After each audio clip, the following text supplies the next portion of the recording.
Nungsibiduna Manipuri Entertainment Channel bu subscribe amasum like tawbiramu. mayambu ahamba magtadi kongno na khwairamjari ngasi soigi nungsizaraba subscriber singna hapirakpa asengba thokiba tabada kiraba wari ama mayamda khudon tamjage wari sibula tosakiba matamda soiki lankiba yawrabasu mayamda ngakpina bahaijari pare adudi mayam wari asi haunaba tawjarage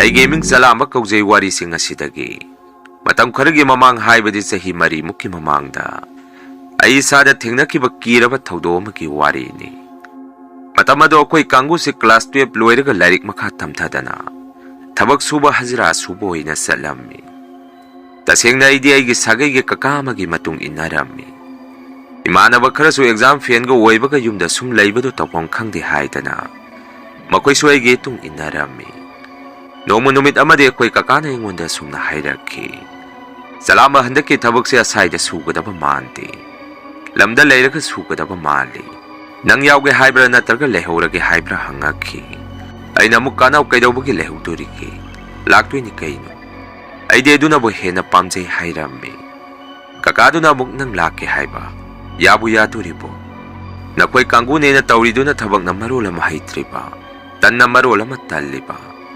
masasu loina soli sega humphana thangat pangamde makhoi di porakano ada wai chinna bani nang budi yawro namana ba tai singadu de khoi noi sumaina satni haibasi haidu nu ko hairakhi aina mu dana makhoi su ya honsi kaino sat kumba hirak padami yamna mathau tari tudi aduda natana te te thabak su kana rakani nungaite pubi si makhoi su hairammi kakana mukyare to na khoi kana mata laano nang sulaano Chaturi basil lamlapi kona ina noise loina khopta na pururaga aingonda kona khurau thangna bani nangso makhoi yaudраga di salaroi hairiba natro phare lanu nangsu sidage khoi timduga haidakrage hairakhi aina mukanau yare makhoi da hairaroi aichu chattoine ai horomdaba yaroi ko hairammi asumna numit masing kakadu na sanaba yathoktu na thamki aiga punba imanaba kangu singadu da su sanni haibasi aisu makhoi da tak thom khide aduba kona di makhoi so khoi je langphai da thabak suba sat kadore se khangak padagi aingonda chaninge haidana takpada khang lak pangamamde aina so imanaba singadu da upai leite aide mystery sunatte nakhoi chaninga gadi kakada hainau aina hena nakhoi puninge yada tauri ni hairammi kona di khoi myam changdana kakadu da haijaman badagi imanaba singadu chu chatpadu yawro hairakhi numit kharani leiraga de khoi che thabak mafam du tamna lakpa haurammi akoi kangu de dumna langwa lapna chalaga thabak suba chatpasi handa kisna ha mani maduna khoi se isai sada yamna harau charammi akoi masina sumna su hainarammi akoi mayamna thabak suba chaliba mafam adu da kanana khangbano dupi masak phajabi ama ani ga leram lagati khangnaraga halakpa su yai natra mayam haidana phagi sum tongna mafam du tamna laammi imanaba sing akhoi masen wari sanabadu kakaduna su tarabara khangde gari tongna khoirom da olaga sumna hairakhi ngasaidagi anga ngapang masana khoina sanariba wari du tage na tabani aidi nokningba mabu yoksale akhoina thabak suba chaliba mafam se yumlaktaga migi yum saba satpa malurabo akhoina thabak suduriba se yumlakka tamna leinaba chingkhong mayadani asauba office ama saba loisanba chatpani Nagyata tariba kundu sumaitay amata nati tribal ngagdani aidi nokpa nokninge na khoi di nungaiba asama daga luxury ba oire asumna khoi masen se gari manung adu da wa nokduna phagi je wai tongna duna mafam adu tamna lakba haurammi dak leraga di khulama yoksalaktuna khulladu da ge phataba lambel ama muktaraktuna singkhong ama ge meya da nappaga khoi ge gari do thauraga laammi mafam adu hek yaubaga de khoi se nahan khelam sanga kaya sa thoroktabaga khwang nabana gari tongakpagi lengba phonga mamde jaga do singa magi matai da saungna lebak teng khairaga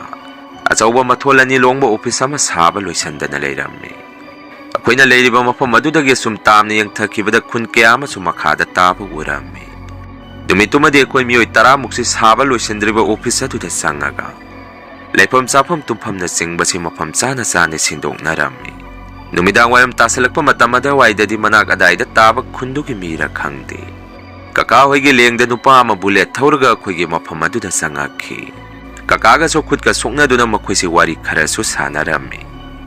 Imanaba akhoi kangusing aduna phone da photo namduna leirammi. Ngayak leiragadi numisu pura oina tasankhibadagi sauraba office adugi manungda akhoi se loina sangnarakhi. Ngasai bullet tongaga lakhiba miyoi adusu akhoi ga punna leiminagadaba tarammi. Kakada so akhoi na mido kanano hangubada. Mafam sige khungi khulakpagi masanupani. Akhoi na suduriba thabak sige awat apa mana loina supply tawduribani. Mangondagi so akhoi na paisa lawduribani. Aiga hana phone paw loina phaunarabani. Phare ngasidi mana lamok asemba khara puree. Maduna na thongaga hauna chatharaga potharasi. Thabakti hayengdagi tamna hauna batausi. Ngasi mangare na khoi na nungaiduribasi. Hayengdagi di aina laknarakpado yengo na khoi haidana kakana khoi da phagi taurakhi. Numito mafam aduda saga thongkatana khoi se phagi jogai taungnaraga wawa langaga leirammi. Kakana su khulakpagi masanupa aduda wahang amasu hangammi. Itaw kaigino kona thabak se khoi da mukpayu hairisi. Losengadaba su khara khajikta ngairi. Hana suramba kangu singaduda adum losalhalamba yadro hairammi. Khulakpagi masanupa aduna mo sumna hairakhi. Yabudi yabazane ado finishing piramdai sida hanagi na khoi ataki. Lakpa mistri singdo paisa yamna lauge haijalae. Madudaigi ipana mi atopa mamuk silalo hairakpadagi na khoi amuk kaubani. Paisa masing yanadabadagi satkibani karisu khallunu. Nungai na mapam masda leiraga tamna thabak se loisallo. Aina na khoigi chana thangnaba paisa na chingba potse hirama mata walhalloi. Aicho yauna handakti thabak se suba yauduribani. Mafam asida aicho thabak se loidrifau leiduribani hairakhi. Akhoi mayam su kaka hoi makhoi mayam na sanariba wari du munna targa leirammi. Kayak leiragadi chak chaba loiraga khoi su tumnaba taurammi. Adubu ahing aduda imanaba mana isi haudorakhi. Baya mukta haugalo ai kibana tumba yadre hairakhi. Aicho isada uiri kaidorake bai hangammi. Imanaba duna amuk engonda bai. Ajuwai makhadagi angang amakapagi makhontai. Adugi ni aina nang haudori isi hairakhi. Aiso imanaba duna adum na hairakpadagi asengba oirapoi ningduna. Karaida kapino haiduna. Ngayak puklaw na haugalaga kari makhono haidana tarammi. Patamadudadi aidi karisu taramkhide. Konadi aina mo imanaba duda kaino aidi karisu tate. Yare senangi wakana wairamgani. Langpaida thabak suba laga adukyam na kigalagadi nang kaidawbagi laino. Tumo yare sida leiri se nang natomda nate. Miyetay miyama masulairi. Ay tume mo hogdora anu hairammi. Imanaba dusu tumina mukmaso hipthaki. Nong hengan bagadi akhoi si mapanda thoraga pham duna leirammi. Narangi ahingda hogdorokpa imanaba duda suaina sumna hairammi. Kaino nang na ahingda muktawkali ituna. Angang kapiga ama tawiga pielabani. Ay hogdokpagi mahut mo yatay su hogdokpa yadro haidana. Ay su phagiyoy kayoy imanaba duda mayam tanaba sumwari sarammi. Imanaba tay singaduna su kaino noy na hainari dubo sumbro. Aseng baro hangaki. Ay na mukaray dagino ama sinabhap na natra sagalaga pungangda ngangbani. Ay su hogolaga makhondo tabani ado ay di karisu tate. Magi wakana ni noy su mukirabra hairammi. Asumna akhoi masen wari sanaribadu mafam adubu pananaba laiba. Khulakpagi masanupa duna muna yengaga targa leirammi. Konadi akhoi kakaduna thabak haunaba akhoi mayamgi thabak sindokpa haurakhi. Aruba thabak singna kaka hoigi timduna pairammi. Aduga akhoidana kage rang thanaba sinarakhi. Imanaba ahumduga aiga akhoi marisi. Office togi saba loisalamlaba ka khara rang sunu hairammi. Ka singaduda sanguba matamda su hana mafam aduda leiramba. Miyoi singadugi makhoina sizinaramba phone gi sajaramadi. Khungup maru oiba posak khara ahangba ka khara dagi. Akhoi mayamna thengnarammi. Luribadi paisa yawa manibek amasu leiramba thengnarakhi. Imanaba singaduna su ka khara da leiramba polam singadu. Makhoi de tap pairaga makhoi gi oirani haidana. Makhoi de loina hapjannarammi. Adubu aina di makhoi da sumna hairammi. Ngaiko na koina di kana ba polam sing mayama mathengnare haidana harauriba. Aidi wakalama busung khanjale. Hana mafam asida leiramliba kangu singaduna karigino. Sizinaba yariba kana ba polam sing kayama mafam asida loisan tasalamdana. Mudo magasin kribasi. Makhoi pikhaw da yawba purse money bag phaw. Paisa yawna hundo misi kari maramgino. Aigi wakanda di makhoi na mafam asida gi sen kribasi. Karigumba thuba amagi natraga. ꯈꯨꯗꯣꯡꯊꯤꯕ ꯑꯃ ꯇꯥꯔꯛꯄꯗꯒꯤ ꯃꯐꯝ ꯑꯁꯤꯗꯒꯤ ꯍꯥꯊꯨ ꯍꯥꯊꯨ ꯆꯦꯟꯈꯤꯕ ꯃꯥꯜꯂꯤ꯫ ꯃꯗꯨ ꯅꯠꯇ꯭ꯔꯕꯗꯤ ꯑꯁꯨꯛ ꯀꯥꯟꯅꯈ꯭ꯔꯕ ꯁꯤꯖꯤꯟꯅꯕ ꯌꯥꯔꯤꯕ ꯄꯣꯠꯂꯝꯁꯤꯡ ꯑꯁꯤ ꯅꯈꯣꯏ ꯑꯩꯈꯣꯏꯁꯨ ꯃꯉꯥꯏ ꯁꯨꯃꯥꯏꯅ ꯍꯦꯛꯇ ꯍꯨꯟꯗꯣꯛꯑꯝꯃꯒ ꯆꯠꯈꯤꯒꯗꯕ ꯅꯠꯇꯦ꯫ ꯑꯩ ꯀꯀꯥꯗ ꯋꯥꯔꯤ ꯇꯝꯒꯦ, ꯅꯈꯣꯏꯁꯨ ꯃꯤꯒꯤ ꯃꯄꯣꯠꯇꯨ ꯌꯥꯝꯅ ꯄꯥꯝꯃꯨꯅꯨ, ꯂꯧꯔꯨꯅꯨ, ꯀꯣꯟꯅ ꯇꯞꯅ ꯏꯪꯅ ꯂꯧꯁꯤ ꯍꯥꯏꯔꯝꯃꯤ꯫ ꯏꯃꯥꯟꯅꯕꯁꯤꯡ ꯑꯗꯨꯅ ꯑꯃꯨꯛ ꯌꯥꯔꯦꯍꯦ ꯅꯣꯏ ꯀꯀꯥꯗꯗꯤ ꯍꯥꯏꯔꯨꯔꯅꯨ, ꯍꯌꯦꯡ ꯀꯣꯟꯅ ꯑꯩꯈꯣꯏ ꯌꯨꯝꯗ ꯍꯜꯂꯒ ꯂꯣꯏꯅ ꯌꯦꯟ ꯑꯗꯨ ꯂꯩꯔꯦ ꯍꯥꯏꯔꯛꯈꯤ꯫ ꯑꯩꯁꯨ ꯋꯥ ꯃꯈꯥ ꯇꯥꯔꯝꯗꯦ, ꯋꯥꯈꯜ ꯑꯃ ꯑꯗꯨꯝ ꯈꯜꯂꯝꯃꯤ꯫ ꯅꯨꯃꯤꯠ ꯇꯥꯁꯜꯂꯛꯄꯗꯒꯤ ꯑꯩꯈꯣꯏꯁꯦ ꯈꯣꯡ ꯈꯨꯠ ꯍꯥꯝꯗꯣꯛꯑꯝꯃꯤ, ꯑꯗꯨꯒ ꯃꯄꯥꯟꯗ ꯉꯥꯏꯍꯥꯛ ꯃꯐꯝꯗꯨꯒꯤ ꯑꯀꯣꯏꯕꯗꯨ ꯌꯦꯡꯉꯒ ꯂꯩꯔꯝꯃꯤ꯫ ꯀꯀꯥꯁꯨ ꯃꯄꯥꯟꯗ ꯊꯣꯔꯛꯈꯤ, ꯑꯗꯨꯒ ꯑꯩꯈꯣꯏꯗ ꯆꯥꯛ ꯊꯣꯡꯒꯠꯅꯕ ꯁꯦꯝ ꯁꯥꯔꯨꯔꯣ ꯍꯥꯏꯔꯛꯈꯤ꯫ ꯏꯃꯥꯟꯅꯕꯁꯤꯡ ꯑꯗꯨꯁꯨ ꯏꯪꯉꯦ ꯍꯥꯏꯗꯅ ꯃꯅꯨꯡꯗ ꯂꯣꯏꯅ ꯆꯪꯅꯈꯤ꯫ ꯑꯩꯗꯤ ꯉꯥꯏꯍꯥꯛ ꯃꯄꯥꯟꯗ ꯂꯩꯍꯧꯔꯝꯃꯤ꯫ ꯃꯇꯝ ꯑꯗꯨꯗ ꯈꯨꯟꯗꯨꯒꯤ ꯈꯨꯂꯥꯛꯄꯒꯤ ꯃꯆꯥꯅꯨꯄꯥꯗꯨ ꯃꯐꯤ ꯃꯔꯣꯟ ꯁꯦꯠꯆꯜꯂꯒ ꯀꯀꯥꯗ ꯆꯠꯂꯒꯦ, ꯍꯌꯦꯡ ꯑꯃꯨꯛ ꯂꯥꯛꯑꯒꯦ, ꯉꯁꯤꯗꯤ ꯑꯩ ꯃꯐꯝ ꯑꯁꯤꯗ ꯑꯍꯤꯡ ꯂꯦꯛꯑꯔꯣꯏ, ꯌꯨꯝꯗ ꯏꯄꯥꯅ ꯑꯩ ꯂꯨꯍꯣꯡꯕꯒꯤ ꯋꯥ ꯈꯔ ꯇꯥꯟꯅꯁꯤ ꯍꯥꯏꯗꯅ ꯀꯧꯔꯦ, ꯅꯈꯣꯏꯒꯤ ꯑꯋꯥꯠ ꯑꯄꯥ ꯂꯩꯔꯁꯨ ꯐꯣꯟꯗ ꯑꯗꯨꯝ ꯍꯥꯏꯔꯛꯑꯣ, ꯑꯩ ꯂꯥꯛꯄꯗ ꯑꯗꯨꯝ ꯄꯨꯔꯛꯀꯦ ꯍꯥꯏꯔꯛꯈꯤ꯫ ꯀꯀꯥꯅ ꯑꯃꯨꯛ ꯀꯩꯅꯣ ꯏꯇꯥꯎ ꯅꯪ ꯍꯜꯂꯒꯦ ꯍꯥꯏꯔꯤꯔꯣ? ꯐꯔꯦ ꯐꯔꯦ, ꯑꯗꯣ ꯍꯌꯦꯡꯗꯤ ꯂꯥꯛꯇꯣꯏ ꯅꯠꯇ꯭ꯔꯣ? ꯍꯌꯦꯡꯗꯤ ꯁꯣꯏꯗꯅ ꯂꯥꯛꯎꯀꯣ꯫ ꯏꯇꯥꯎꯁꯦ ꯂꯨꯍꯣꯡꯗ꯭ꯔꯤꯕꯣ ꯍꯪꯉꯝꯃꯤ꯫ ꯈꯨꯂꯥꯛꯄꯒꯤ ꯃꯆꯥꯅꯨꯄꯥ ꯑꯗꯨꯅ ꯑꯃꯨꯛ ꯂꯨꯍꯣꯡꯗ꯭ꯔꯤꯗ, ꯍꯟꯗꯛ ꯆꯍꯤꯁꯤꯗ ꯏꯄꯥꯅ ꯂꯨꯍꯣꯡꯗꯕ ꯌꯥꯗꯦ ꯍꯥꯏꯗꯅ ꯑꯩꯒ ꯂꯨꯍꯣꯡꯒꯗꯕ ꯅꯨꯄꯤ ꯑꯃ ꯍꯥꯏꯅ ꯁꯤꯡꯅꯗꯨꯅ ꯂꯩꯈ꯭ꯔꯦ, ꯑꯗꯨꯅ ꯑꯩꯁꯨ ꯌꯨꯝꯗ ꯊꯕꯛ ꯌꯥꯝꯅ ꯆꯤꯜꯂꯤ, ꯍꯌꯦꯡ ꯑꯃꯨꯛ ꯑꯩ ꯂꯥꯛꯑꯒꯦ ꯍꯥꯏꯔꯝꯃꯒ ꯃꯥꯒꯤ ꯕꯨꯂꯦꯠꯇꯨ ꯊꯧꯗꯣꯛꯑꯒ ꯃꯐꯝ ꯑꯗꯨꯗꯒꯤ ꯆꯠꯈꯤ꯫ ꯀꯣꯟꯅ ꯅꯨꯄꯥꯗꯨ ꯆꯠꯈ꯭ꯔꯕ ꯃꯇꯨꯡ ꯑꯩꯅ ꯀꯀꯥꯗ ꯑꯩꯈꯣꯏꯅ ꯉꯁꯥꯏ ꯊꯦꯡꯅꯔꯛꯈꯤꯕꯁꯤꯡ ꯑꯗꯨ ꯋꯥꯔꯤ ꯇꯝꯗꯨꯅ ꯈꯪꯍꯜꯂꯝꯃꯤ꯫ ꯀꯀꯥꯁꯨ ꯑꯩꯒꯤ ꯋꯥꯐꯝ ꯑꯗꯨꯗ ꯄꯨꯡꯉꯛ ꯉꯛꯈꯤ꯫ ꯏꯕꯥꯅꯤ ꯆꯪꯗꯨꯅ ꯀꯥꯁꯤꯡ ꯑꯗꯨ ꯑꯃꯨꯛ ꯌꯦꯡꯉꯝꯃꯤ꯫ ꯀꯣꯟꯅꯗꯤ ꯀꯀꯥꯅ ꯄꯣꯠ ꯆꯩꯁꯤꯡ ꯑꯗꯨ ꯍꯥꯟꯅꯒꯤ ꯃꯐꯝꯗ ꯃꯐꯝ ꯆꯥꯅ ꯆꯥꯅ ꯊꯝꯃꯨꯁꯨ, ꯃꯤ ꯑꯃꯨꯛ ꯂꯧꯕ ꯂꯥꯛꯑꯒꯗꯤ ꯑꯩꯈꯣꯏ ꯆꯣꯞꯀꯅꯤ ꯍꯥꯏꯔꯛꯈꯤ꯫ ꯋꯥꯐꯝꯗꯨ ꯏꯃꯥꯟꯅꯕꯁꯤꯡ ꯑꯗꯨꯗꯁꯨ ꯑꯩꯅ ꯍꯥꯏꯗꯨꯅ ꯍꯥꯟꯅꯒꯤ ꯃꯄꯥꯁꯤꯡ ꯑꯗꯨꯗ ꯄꯣꯠ ꯆꯩꯁꯤꯡ ꯑꯗꯨ ꯑꯃꯨꯛ ꯂꯣꯏꯅ ꯊꯝꯍꯜꯂꯝꯃꯤ꯫ ꯅꯨꯃꯤꯠꯇꯨꯒꯤ ꯑꯍꯤꯡ ꯑꯗꯨꯁꯨ ꯑꯩꯈꯣꯏꯁꯦ ꯆꯥꯛ ꯇꯣꯛꯇꯨꯅ ꯃꯥꯒꯤ ꯃꯥꯒꯤ ꯇꯨꯝꯐꯝ ꯃꯄꯥꯁꯤꯡ ꯑꯗꯨꯗ ꯇꯨꯝꯕ ꯂꯣꯏꯅ ꯆꯪꯅꯔꯝꯃꯤ꯫ ꯇꯨꯝꯃꯝꯗꯥꯏꯗꯁꯨ ꯑꯩꯁꯦ ꯋꯥꯈꯜ ꯑꯃ ꯈꯜꯂꯝꯃꯤ꯫ ꯀꯩꯒꯤꯅꯣ ꯈꯨꯂꯥꯛꯄꯒꯤ ꯃꯆꯥꯅꯨꯄꯥꯗꯨꯅ ꯅꯣꯡꯃꯈꯛ ꯑꯍꯤꯡ ꯂꯦꯛꯑꯝꯃꯒ ꯉꯁꯤꯅ ꯑꯃꯨꯛ ꯍꯟꯈ꯭ꯔꯤꯕꯗꯤ?